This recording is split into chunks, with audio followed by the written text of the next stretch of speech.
A popular BC restaurant chain is facing a human rights complaint over its beer and chicken wings.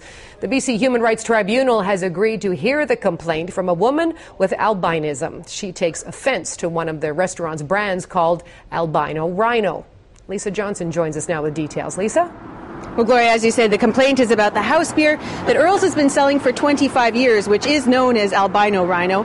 The company says it's named for the animal, which it says is rare and special, but some people with albinism are offended and want the name changed.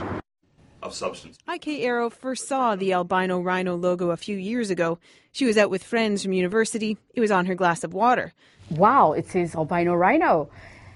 I went into panic mode. She remembers hiding the glass from her friends so the whole social outing wouldn't become about her condition. If we just get through the night, we'll just not talk about this. Arrow has albinism, the term she prefers to being called an albino. So does her boss, Peter Ash. It's a rare genetic condition that means a lack of pigmentation in the hair, skin and eyes. That makes them both legally blind and sensitive to light. They work for a charity that helps people with albinism in Tanzania, where some are killed by criminals who trade in albino body parts.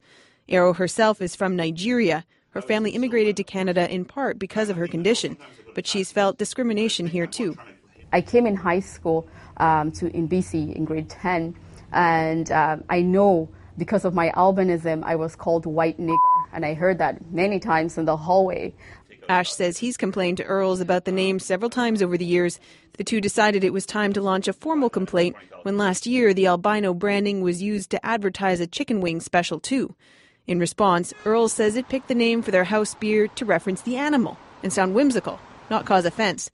In a statement, the company wrote, "It did not occur to us that the name would be associated with albinism, nor did it occur to us it would offend, and we have never had a complaint about the name until now." So, what do they say to those who think the complaint is taking political correctness too far?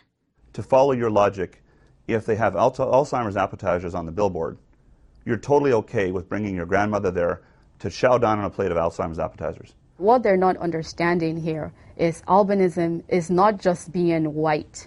It is a disability. So, Lisa, what are they asking for in this human rights complaint? Well, they're actually making this complaint on behalf of all people with albinism in the province of British Columbia and insist they're not asking the company for any money, any kind of compensation. They just want that name albino to stop being used, which at this point it doesn't seem like Earls is willing to do. Gloria? Lisa, thank you.